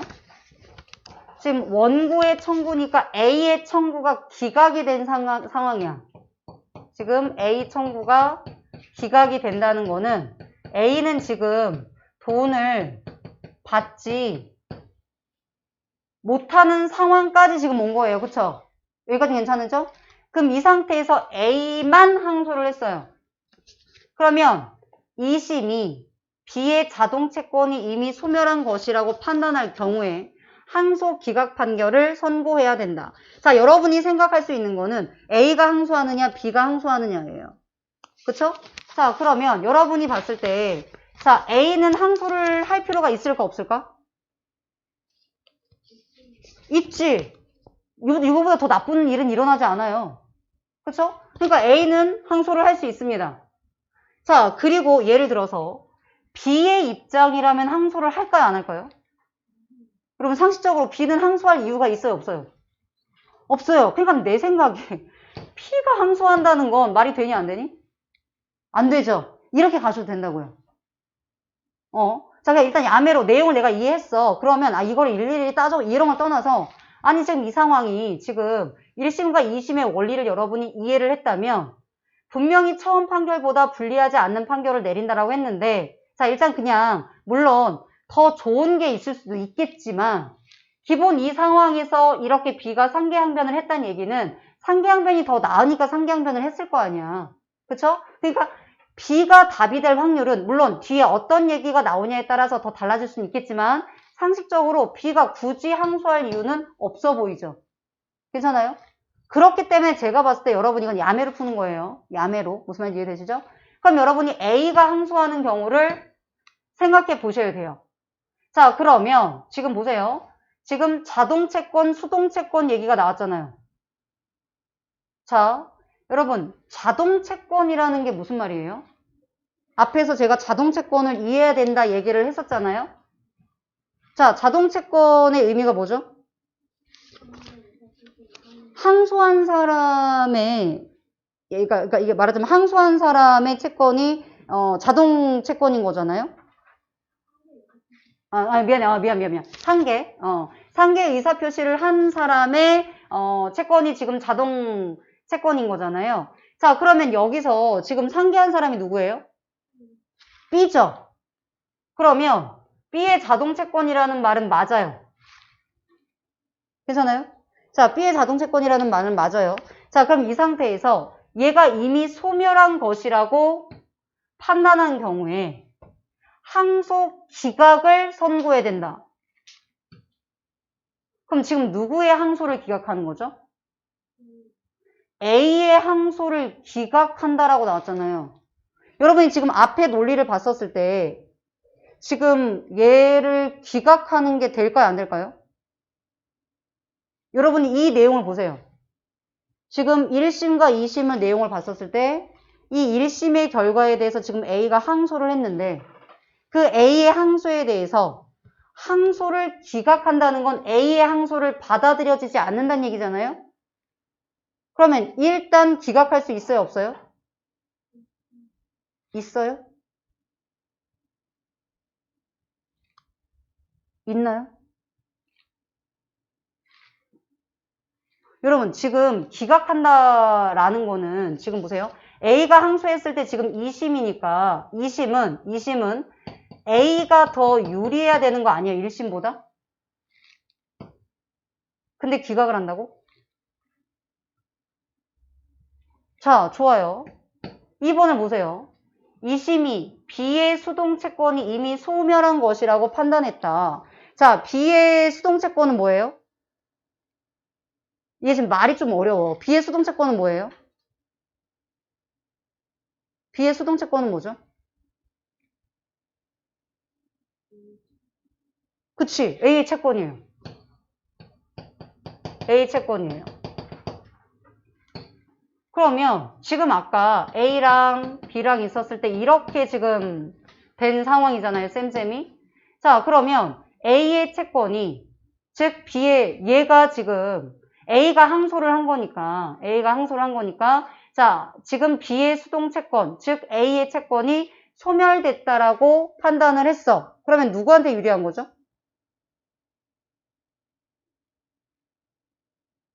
B한테 유리한 거 아니에요? 왜냐하면 지금 A가 항소한 이유는 자기의 채권을 지키기 위해서잖아요. 그치? 근데 그것을 소멸했다라고 판단하는 경우에는, 판단하게 되면 지금 A한테 불리하게 지금 역시 판단을 하는 거죠. 그쵸? 그럼 이건 말이 돼야 안 돼요? 뭘 찾는 거죠, 우리가? 적절하지 않은 걸 찾는 거죠? 적절하지 않은 거죠? 자, 그럼 얘가 저기 소멸했다라고 판단을 했어요. 2심이. 자, 그러면 1심의 판결을 유지한다는 취지의 판결을 선고해야 된다. 얘는 맞아요, 틀려요? 왜 맞죠? 왜 맞아요? 그렇지. 아까 요 상황이야. 지금. 자, 만약에 이런 불리한 결론을 내리는 게 타당하다고 해도, 자, 그러면 그 불리하게 하는 게 타당하다고 해도 1심의 판결은 어쨌든 유지는 해야 되잖아요. 그치? 더 나쁘게는 할 수 없다는 거지. 자, 그렇기 때문에 2번은 일단 맞는 얘기예요. 자, 5번 보세요. A만 항소했어요. 그럼 B의 자동 채권, 즉 A의 채권이죠. 이거 어렵습니다. 자, A의 채권이, 자, B만 항소한 경우 B의 수동 채권이라는 거는, 이건 뭐죠? 아, 잠깐만. 잘못 썼니? 아, 미안. 내가 지금 똑같은 말로 봤네. 자, 지금 B의 수동 채권이 이게 A의 채권이죠? 자, 이거는 A의 채무가 되겠죠? 다른 말로 하자면 B의 채권이 되겠지. 아니, B의 채권 이렇게 쓸게요. 같은 말이야. B의 채권이자 A의 채무죠? 같은 말이에요. 자, 이것의 이 수동채권이 이미 소멸한 것으로 자, 인정이 되면 1심의 판결보다 항소한 자에게 더 유리한 판결이 선고될 수 있다. 자, 일단 앞에 내용을 보세요. 자, 지금 A만 항소를 했어. 그럼 B의 채권이 있죠. 자, 그 다음에 B만 항소했어. 그러면 A의 채권이 있죠. 자, 그러면 얘네들이 이미 소멸됐어. 그럼 아까 뭘 인정한 거야? 그대로? 상경변을 인정한 케이스잖아요. 자, 그러면 얘네들의 각자의 채권이 소멸됐다라고 인정이 된다면 1심의 판결보다 항소한 자에게 더 유리한 판결이 나올 수 있다. 이건 어때요?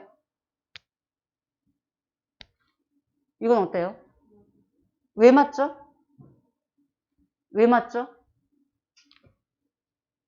여기서의 포커스는 뭐냐면 일단 무조건 항소한한테는 불리할 수가 없어요. 적어도 그대로 유지하거나 항소한 애를 더 유리하게 할 수 있거든.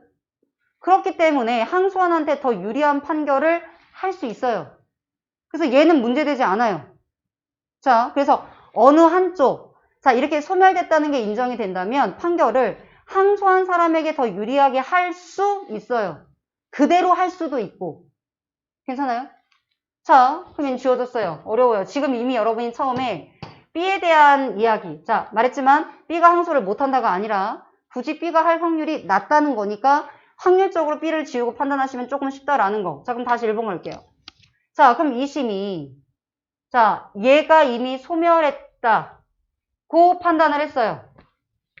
그러면 어떻게 하는 게 적어도 A가 그대로이거나 혹은 A가 유리한가?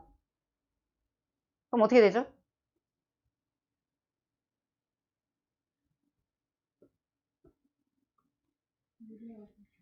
잠깐만요. A. B의 자동 채권은 A의 뭐가 되죠? 그렇지. B의 자동 채권은 A의 채무죠. 빨간색이 많으니까. 자, 얘가 A의 채무예요. 아이고. 자, A의 채무가 소멸됐다라고 판단한다면 지금 A만 소멸된 거잖아요. B는 남아있잖아요. 그러면 어떻게 되죠? 그치. A한테 어쨌든 유리하게 판단을 해야 되는데 그러면 기각 판단을 해야 돼요. 얘의 A의 채무는 소멸돼 있지만 B는 남아있는 상태잖아요. 그러니까 기각하는 게 아니라 어떻게 돼요?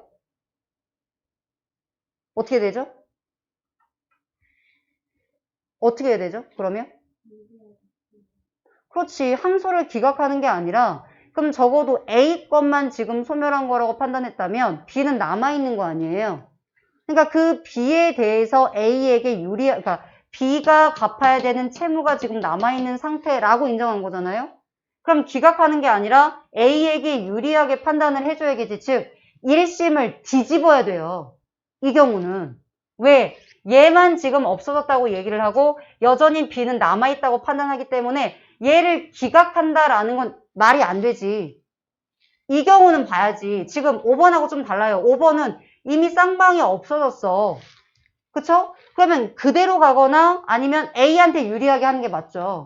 근데 여기서는 A의 채무는 없어졌지만 B의 채무가 그대로 남아있다면 A가 받을 수 있도록 해줘야 되는 거잖아요. 그렇기 때문에 기각을 하는 게 아니라 오히려 1심을 여러분 뒤집어야 되는 상황이 되는 거죠. 그러니까 2심에서 1심의 판결을 뒤집어야 되는 경우가 되는 거예요. 좀 어려워요, 이거. 그러니까 여기서 첫 번째는 자동채권과 수동채권을 이해를 하셔야 되고 여기에서 포커스를 이해를 하셔야 돼요. 무조건 2심에서는 상관애가 유리하다라는 걸 가셔야 돼요. 그래서 정석대로 다 푸셔도 되고 아까 말했듯이 이 상황상 굳이 물론 할 수도 있겠지만 굳이 뭐 B가 할 이유는 크게 없으니까 아마도 A를 가지고 답이 나올 확률이 높다라고 판단해서 야매로 푸시면 조금 더 빨리 접근할 수 있고 아니면 정석대로 푸는 거죠. 괜찮아요? 자, 그러면 나머지는 여러분이 풀어보시고 자, 이 두 번째 비문학 혹시 질문 있나요? 여기에 대해서? 괜찮나요? 나는 잘 모르겠어. 그럼 버리셔도 돼요.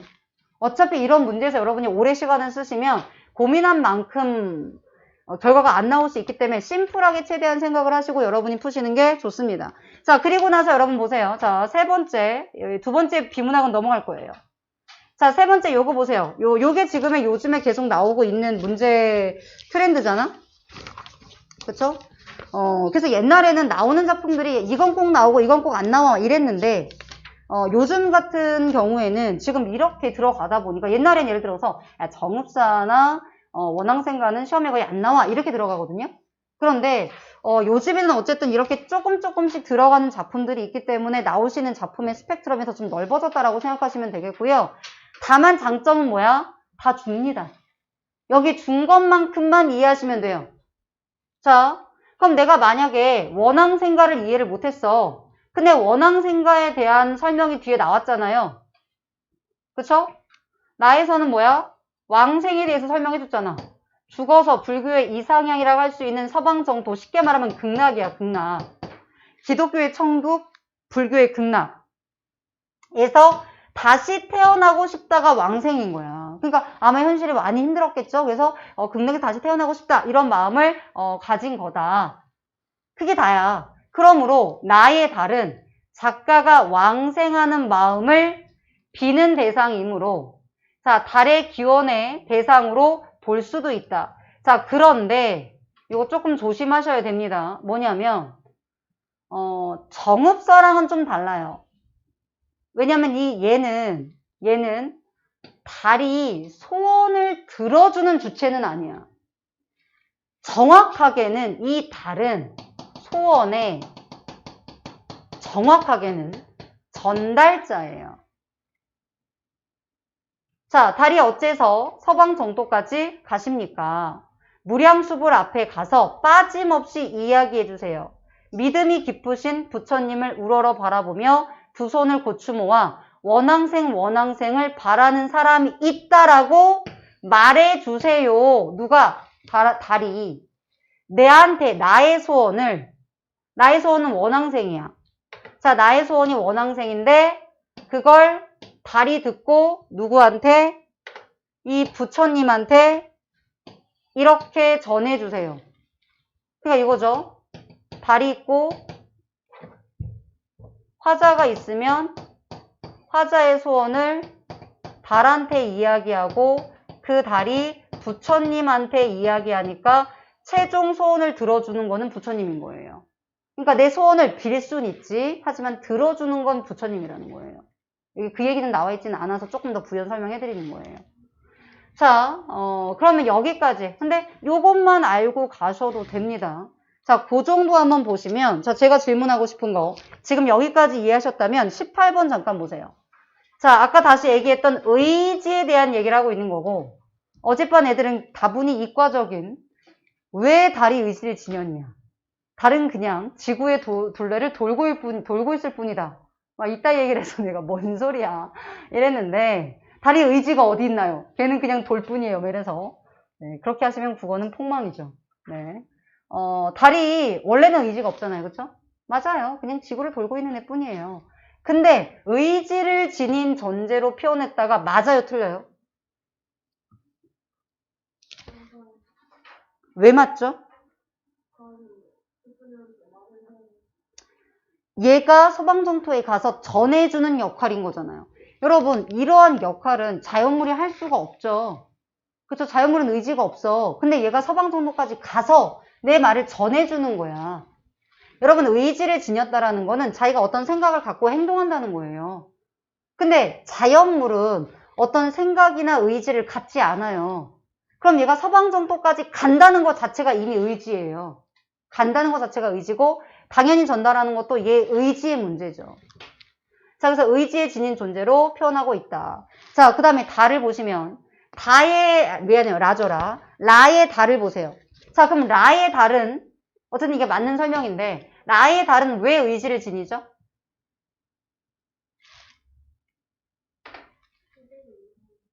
맞아요. 취객을 배려해주고 있죠. 자, 지금 이 얘기를 보시면 보세요. 라의 달은 화자가 술을 마시며 바라보는 완상이라는 말은 다른 말로 감상이란 뜻이에요. 감상의 대상이다. 라고만 지금 나와 있고 그 달에 대한 세 가지 의미가 지금 나와 있잖아요. 완상의 대상. 자, 그럼 여기 보세요. 달이 뚜렷하여 허공에 걸려 있으니 자, 여러 가지 고생에 떨어질만 하다라는 거예요. 그쵸? 여러분 이거는 그대로 해석해 주시면 돼요. 뭔가 여러 가지 고생을 겪어서 허공에 걸려있는 달이 떨어질만도 한데 지금 취객을 위해서 달이 지지 않고 떨어지지 않고 술잔을 비춰주고 있다. 그럼 떨어져야 되는데 떨어지지 않는다는 건 얘가 버틴다는 거죠. 의지의 문제죠. 네. 그래서 의지가 쓰였다. 이런 거 조금 조심하셔야 됩니다. 실제로 이렇게 자연물을 의지가 있는 존재로 표현했다는 건 의인화를 쓰였다라는 거예요. 괜찮죠? 자, 요 정도고요. 자, 여기 문제에서 혹시 질문 20번 자, 20번 보세요. 20번에 라를 잠깐 보세요. 라. 지금 우리 라를 봤으니까 4번, 5번을 보시면 4번에 가정하고 있죠. 자, 이건 여러분 가정은요. 그럴 수 있다고 생각하고 D를 판단하시면 돼요. 얘에 대해서 너무 여러분이 가정하고 있는 거에 자체에서는 막 고민하실 게 아니에요. 이렇게 가정할 때 D가 성립이 되는가 D를 고민하셔야 돼요. 그러면 시련과 고난을 겪었다라고 하는 거는 작가의 시련과 고난에 대한 이야기라고 볼 수가 당연히 있죠. 자, 얘는 지워집니다. 자, 두 번째, 고향에 은거하는 동안 지어졌다면 장조, 금준 한 놈에는 정계를 떠나서 자연 속에 묻혀서 자연과 교감하며 살아가는 작가의 모습을 표현한 것이로군. 어때요? 지금 이때의 달이 우리가 달이 감상의 대상이었잖아요. 그러면 이가 그냥 있는 그대로 시대적인 배경 없이 감상한다라고 봤었을 때는 이 내용 그대로 그냥 뭐예요? 완상의 대상으로 제시되어 있는 거죠. 실제로 자연은 나를 비춰준다. 그냥 떠 있는 거야. 근데 나를 위해서 떠 있는 것처럼 내가 생각하는 거죠. 실제로 자연물의 생각은 알 수 없지만 내가 그런 것 같아라고 짐작하는 경우는 그냥 다 교감이라고 봅니다. 니네가 생각해봐. 집에 가서 우리 집에 강아지가 있어. 구름아 언니가 왔어. 언니 오늘 진짜 국어 시간에 졸라 힘들었어. 라고 얘기하면서 그치 너도 그렇게 생각하지. 여러분은 그 강아지랑 교감하고 있다고 대화하시는 거 아니에요? 그렇게 생각하고 그 얘기를 하는 거 아니야? 그게 교감이야. 실제로는 그 자연물이 무슨 생각을 하는지 우리는 알 수가 없어요. 그런데 내가 얘랑 교감하고 싶은 마음을 가지고 대화하는 상황은 다 여러분 교감이라고 봐요. 여기서는 뭐야? 달의 생각은 알 수 없어. 근데 내가 나를 위해서 제가 비춰주고 있는 것 같아. 사실 내 생각이잖아요. 달의 의사 안 물어봤잖아. 하지만 이런 경우는 뭐야? 달을 마치 사람처럼 생각을 하고 있고 아마 얘가 그런 것 같아. 얘가 나를 위해서 이런 것 같아. 배려해주고 있는 것 같아. 다 이런 것들. 인간의 약간의 일방적인 이런 표현들 다 교감이라고 봅니다. 여러분이 집에 가서 강아지나 고양이를 붙들고 얘기할 때 고양이 생각 물어봤어요? 실제로 고양이가 꼬랑지를 팡팡 치면서 이 밥 내놔라 집사 이런 생각을 하고 있을 수 있지만 여러분은 그치 너도 화나지 너도 내 대신 이렇게 화를 내면서 꼬리를 쳐주는 거지 이렇게 생각하잖아요 여러분들은. 그렇죠? 그러니까 일방의 생각이더라도 이런 경우 뭐냐면 자연물이 나한테 뭔가 배려해주고 뭔가 해주는 상황을 내가 느끼고 있다면 다 교감으로 본다. 그냥 인간이 교감하고 있다고 느끼면 다 교감이라고 생각하시면 돼요. 자연물의 의사는 필요 없다. 자, 라는 거고 크게 문제되지는 않을 것 같고요. 하나만 더 볼게요. 20번에서. 자, 지금 달을 보시면 이게 지금 얘가 답인데 자, 이런 마음을 표현한 것이라면 역시 가정이에요. 그러면 이거는 약간 현실을 반영해서 해석해야겠죠. 임금이 선정일 베풀길 바라는 마음이라면 이 몸이 그 공중에 올라가서 자, 올라가길 바라는 거는 자기의 소망을 표현하기 위해서다. 그럼 잘 보세요. 요거 보세요. 요거. 지금 그냥 원래 기본은 내가 평생에 바라던 것은 이 몸이 하늘 위에 올라가서 하늘에 솟아올라서 저 구름을 흩는 거야. 헤치고 광명 1월 밝은 달. 자, 해와 달이 그 밝음을 드러내게 하겠다. 저 구름을 헤쳐서 해와 달의 광명을 가리지 못하게 하겠다. 그럼 현재 지금 구름이 얘네를 가리고 있는 거 아니에요? 그럼 이게 지금 여기 나와 있는 선택지대로 임금이 선정하기를 바란다. 그러면 해와 달을 뭐로 본 거야? 임금으로 본 거죠. 그러면 구름은 누구로 본 거야? 그렇지. 무조건 간신이야. 얘가 임금이면 얘를 가리는 건 간신이죠. 그러니까 구름을 흩어내서 임금의 선정을 할 수 있도록 내가 하겠다. 라는 얘기니까 20번에 2번. 크게 문제되지 않겠죠? 괜찮나요? 혹시 여기까지 질문? 없나요? 자, 없으시면 넘어가고요. 자, 9쪽 볼게요. 9쪽. 자, 9쪽. 자, 9쪽에서는 27번만 볼 거예요. 나머지는 여러분들이 충분히 풀 수 있을 것 같습니다. 그래서 요 지문 하고 뒤에 문학 하나만 질문하고 넘어갈 건데 자, 얘 보세요. 자, 잠깐 7번 보세요. 자, 요 문제 푸실 때 요 문제도 어려워요. 아까 여러분 우리 법지문 풀었던 거랑 이 문제랑 비문학은 이 두 개가 제일 어렵고요. 근데 사실 아까 그 법이 제일 어려워요. 그 다음에 얘야, 얘. 자, 얘를 보세요. 얘를 풀려면 여러분이 알아야 되는 개념이 있어요. 자, 일단 여기에서 주파수라는 게 1초에 진동하는 횟수다. 주파수를 얘기하고 있고 자, 그 다음에 이 전파의 주기를 얘기하고 있고 1에 진동하는 동안 걸리는 시간이다. 따라서 자, 1만 헤르츠의 전파를 반송파로 쓸 경우 그럼 여러분이 윗글에서 반송파의 개념을 찾으셔야 돼요.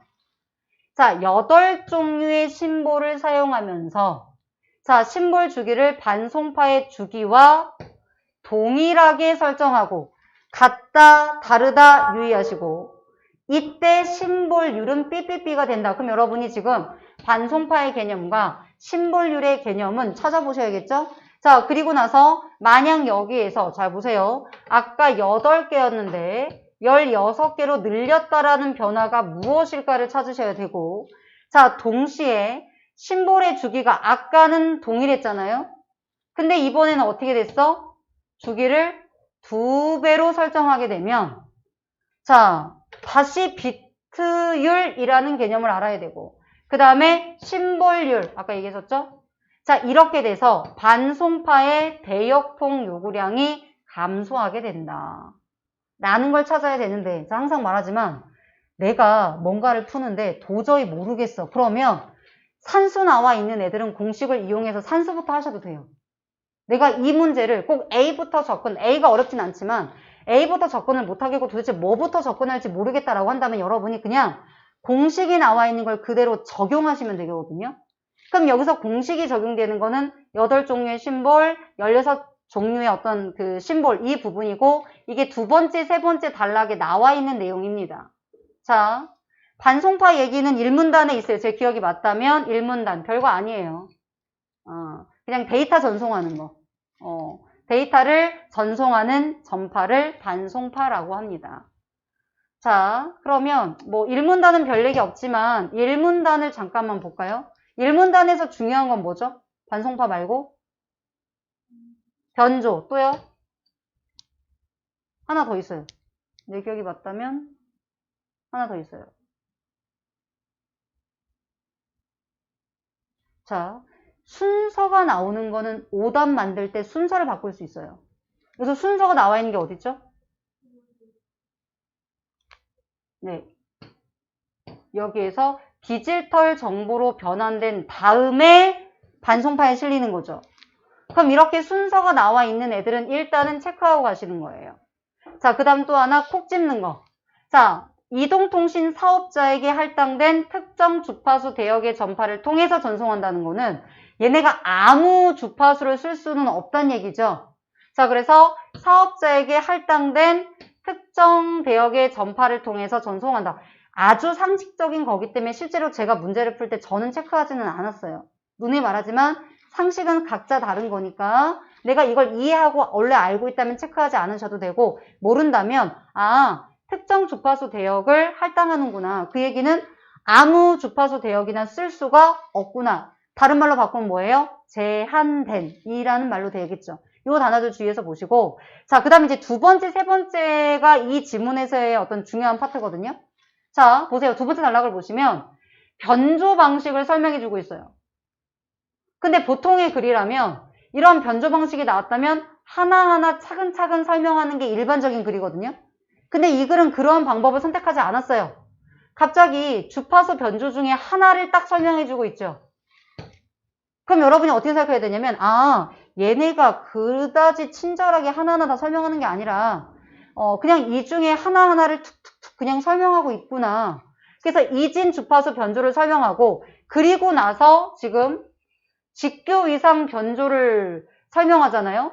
갑자기 여기에서 얘로 넘어갔죠.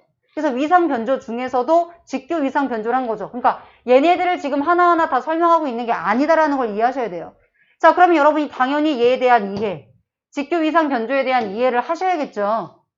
당연히 누가 봐도 낼 것 같은 스멜이 그림까지 심지어 있잖아요. 낸다야. 그러니까 어려워도 조금 이해를 한다라고 보시고 이진 주파수 변조에서 주의할 건 뭐죠? 주의할 거. 항상 말하지만 같다 다르다는 주의해서 보셔야 돼요. 그럼 여러분이 일단 얘는 진폭과 위상이 같다. 근데 주파수는 다르구나. 까지 괜찮아요? 자, 그 얘기. 자, 그리고 나서 이 경우는 심볼이 종류가 2개고 각 심볼에 1개의 비트가 실리고 자, 그런데 뭐냐? 하나의 심볼에 2개 이상의 심볼을 실을 수도 있다는 거는 만약에 1개도 가능하고 2개도 가능하다. 라고 생각하시면 되겠죠? 별 얘기는 없습니다. 자, 직교 위상 변조를 보시면 여기서 중요한 건 뭐죠? 여기서 중요한 건? 얘는 아까 심볼이 몇 개였죠? 하나요?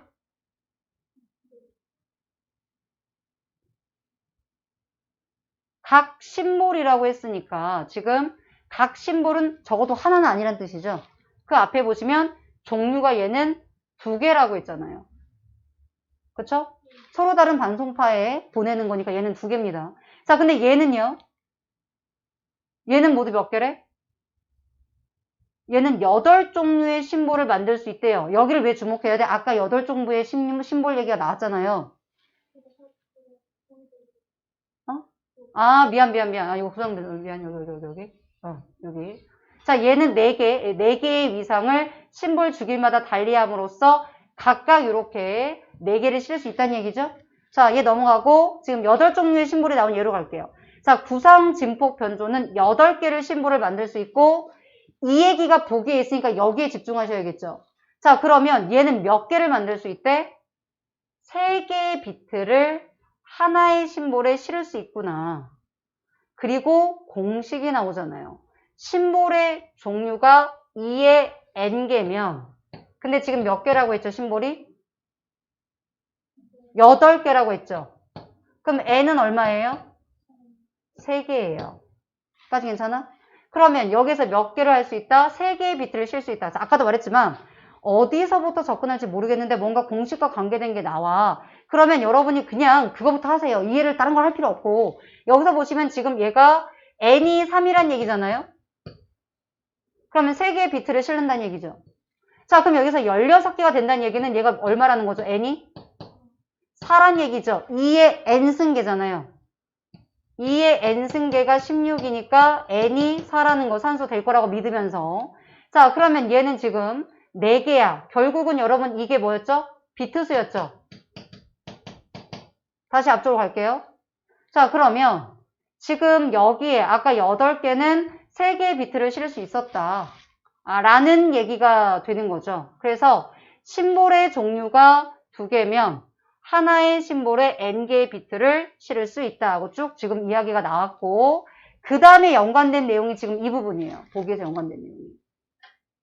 네. 네, 화장실 갔다 오세요. 네네네.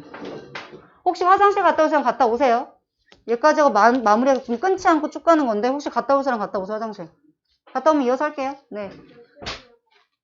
10분 정도면 끝나요. 응. 아까 왜 조금 오래 쉬어서 그래. 응. 10분 정도면 끝나요. 자, 잠깐 1, 2분만 그럼 화장실 좀 갔다 오세요.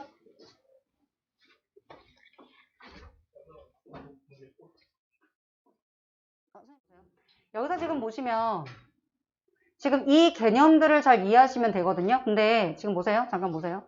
얘를 A도 사실 어렵지 않기 때문에 A로 접근하셔도 되는데 도대체 내가 뭘 풀어야 될지 모른다고 할 때는 일단 공식으로 접근을 하라고. 그럼 단순히 지금 비트수만 본다면 비트수 나와 있는 비트율 자체가 앞쪽에서 여기 지금 보시면 지금 제가 찾아놨는데 자 비트율 자체가 뭐냐면 초단 전송하는 비트의 개수잖아요.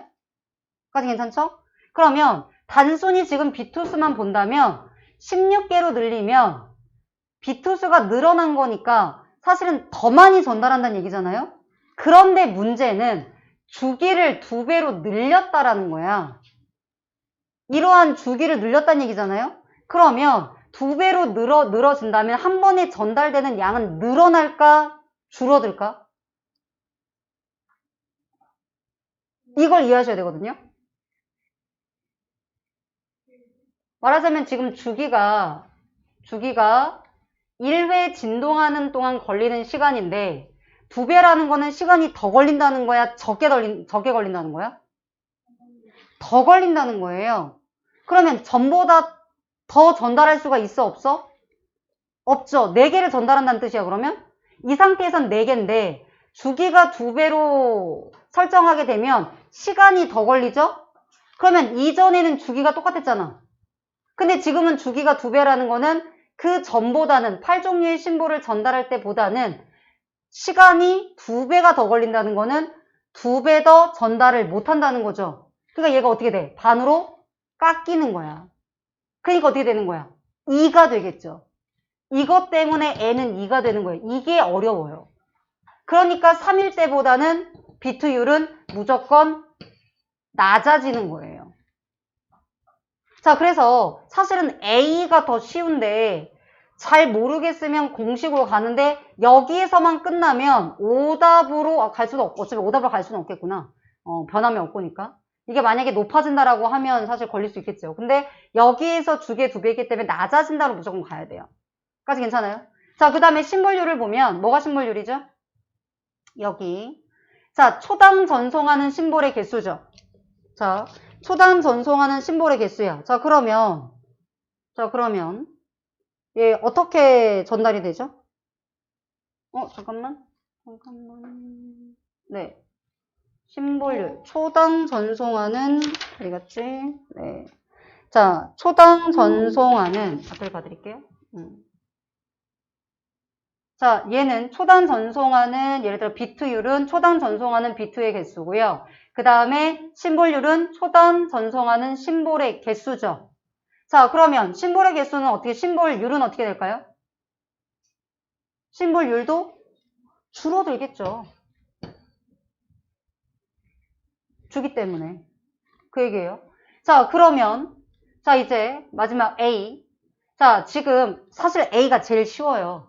A가 제일 쉬운데 접근을 못하는 사람들은 공식부터 가라는 얘기였고요. 사실은 가장 쉽게 풀려면 A부터 가시는 게 가장 쉬워요. 자, 왜? 자, 지금 보시면 어디 갔니? 자, 여기 보시면 심볼률은 자, A가 된다. 지금 보시면 맨 처음에 여기서의 심볼률과 여기서 심볼률을 보시면 자, 맨 처음에 여러분 이 주기를 반송파의 주기와 동일하게 하게 되면 심볼률은 어떻게 되죠? 아까 심볼은 뭐라고 그랬어? 심볼률은 초당 전송하는 심볼의 개수죠. 그런데 심볼의 주기와 반송파의 주기가 동일하다면 심볼률은 얼마가 돼요? 얼마가 되죠? 주기는 전파가 1초 동안 하는데 걸리는 시간이라고 했잖아요. 근데 이게 지금 1만 헤르츠잖아요. 그러면 당연히 얘도 어때요? 주기랑 동일하니까 1만이 되겠죠? 그런데 요거만 바뀌겠죠? 자, 그렇기 때문에 뭐냐? 얘로 가면 그냥 이렇게 좁혀지고 끝나요. 좁혀지고 끝나서 바로 그냥 절반으로 가거든요. 주기 때문에. 근데 그러니까 공식을 안 쓰고도 얘를 먼저 구하고 나면 주기 때문에 아 얘가 낮아지겠지 하고 그냥 바로 사실 갈 수 있어요. 계산 안 해도 돼요. 이게 훨씬 빠른 방법이에요. 근데 내가 만약에 접근 방법을 모르겠다. 그럼 좀 어렵지만 이렇게 계산으로 해서 가는 방법도 있다라는 거. 방법은 하나가 아니니까. 괜찮아? 충분히? 자, 여기까지 하게 되겠고요. 자, 뒤를 보시면 나머지 여러분 고쳐보시고 자, 요거는 문제가 푸는 게 아니라 요거 얘기 하나만 하려고 그래요. 자, 지금 여기서 하고 싶은 얘기는 뭐냐면 얘네 둘 다 유축열전, 채척전에 대한 일반적인 진술을 먼저 얘기하고 있어요. 보기에서. 전란으로 인한 가족과의 이별과 재회라는 공통점을 얘기하고 그 다음에 채척전은 이렇고 유축열전은 이렇다라고 차이점을 짚어주고 차이점은 뭐야? 채척전에서 중요한 얘기는 뭐래요? 주인공들이 가족과 재회할수록 돕는 인물들이 존재한다는 거야. 그래서 이 인물들 때문에 이 공감에 대한 이야기를 하고 있는 거고 유축열전은 자 이러한 가족과 이별한 백성들도 나오지만 누구 나와? 임금도 나온다. 자 임금도 가족과 헤어지잖아요. 그래서 이거는 신분을 막론했다라는 게 차이점이라는 거죠. 얘네 둘의. 자 하지만 다시 공통점은 뭐냐? 둘 다 전란의 경험을 바탕으로 해서 전쟁을 제대로 방비하지 못한 위정자는 정치가랑 똑같은 말이에요. 자, 정치가 벼슬아치들을 비판하고 있다. 그리고 이러한 얘기를 통해서 당대 사람들의 소망을 반영하고 있다 이거거든요. 자, 답과 상관없이 제가 하나만 설명할게요. 자, 이 선택지들을 보시면 나머지는 여러분이 확인해 보시고요. 어제 애들이 질문했던 것 중에 선생님 저는 5번이 헷갈렸어요 라는 친구가 있었거든요. 그래서 그냥 제가 하나의 팁을 드리자면 이런 거야. 픽 보면 답이 안 보일 때가 있어요. 내가 다 읽었는데 답이 없어. 이럴 때는 보기가 있는 문제는 보기로 일단 다시 오세요. 그래서 이 글에서 원하는 게 뭐야? 가족과에 대한 이별을 얘기하고 있어. 그리고 채척전은 돕는 인물을 통해 공감을 얘기하고 있고 유축열전은 신분 없이 가족과의 헤어짐의 문제를 얘기하고 있다. 또 하나의 공통점은 정치가를 비판한다. 이렇게 되셨잖아요? 그럼 그거 포커스를 다시 한번 잡고 자, 최척과 몽석이 부사지간을 확인하는 장면 있었어요. 확인해 보시면 되고. 자, 그 다음 천자가 유충렬의 손을 잡고 우는 장면 실제로 있습니다. 여러분이 확인해 보시면 될 것 같고요. 자, 그 다음 보세요. 자, 이렇게 헤어졌던 사람들이 만나고 재회하는 장면은 이산한 사람들과의 재회를 바라는 당대인의 갈망이 투영됐다. 얘는 어때요? 맞아요? 틀려요? 아, 미안해. 이 선택지가 아니었구나. 잠깐만. 이거 같이 볼게요. 4번. 네, 4번인데, 아, 미안해. 이거 선택지가 잘못 봤다. 지금 4번을 원래 질문했던 건데, 자, 같이 볼게요. 어쨌든 보는 장면에서. 그럼 보세요. 얘네 둘 다 구체적인 진술이 쓰여져 있죠. 근데 둘 다 헤어진 사람들이라는 말은 맞아요? 틀려요? 맞아요. 이 일반적인 진술 속에 구체적인 진술이 포함이 되잖아요. 그리고 이 재회를 바란다는 얘기가 보기에 있었지. 자, 4번 보세요. 답은 얘였고. 잠깐만요. 잠깐만.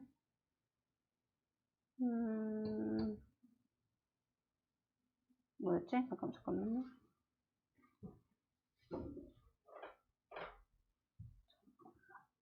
이 얘기가 아니지. 아, 미안해요. 좀 착각했어. 요거랑, 잠깐만요. 또 하나는,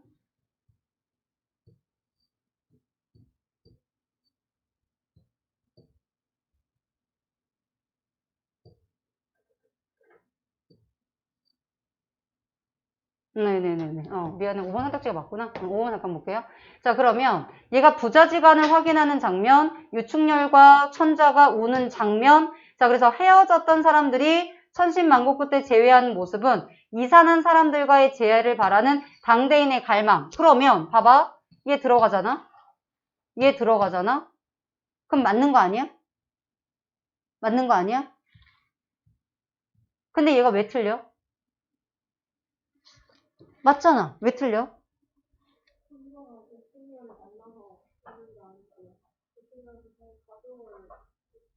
그렇죠. 자, 지금 여기서 중요한 거는 여기에서 지금 공통점을 얘기하는 게 가족과의 이별과 재회예요.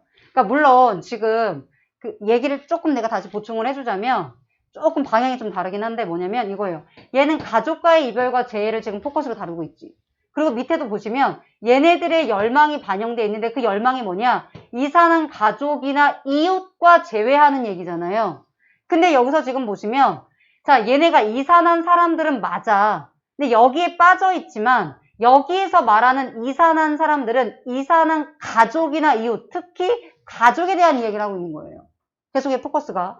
자, 그러면 몽석이와 채척은 부자지간이니까 가족이 맞잖아요. 그쵸? 자, 그 다음에 나에서 유충렬하고 천자가 우는 장면이 있잖아요. 자, 쭉 보시면 자, 여기 끝부분. 자, 구해져서 왔었을 때, 여긴가? 네, 요거죠. 자, 그래서 얘가, 천자가 내려와서, 자, 얘가 나의 가족을 말리 호국에 보내고 마음이 어떠하겠는가. 부디 충성을 다해서 짐의 모친과 처자식을, 살려서, 돌아와 달라라고 얘기한 거잖아요. 지금 이 부분에서. 이 부분만 오는 게 있지. 쭉쭉쭉. 네, 없죠, 나머지는. 자, 그래서 지금 이 부분을 보시면, 자, 여기까지 보시면, 자, 얘네가 천자가 유충렬의 손을 잡고 오는 장면은 자기 가족을 지금 구해달라고 얘기하는 거잖아요. 자, 그러면 헤어졌던 사람들이 천신만고 끝에 재회하는 모습에서, 자, 아주 단순히 지금 얘네가 이산하는 사람에 포함되느냐라고 했었을 때, 자, 얘는 지금 확인이 되잖아요. 그쵸? 근데 여기서는 내 헤어진 가족들을 데리고 와달라고 얘기하는 거잖아요.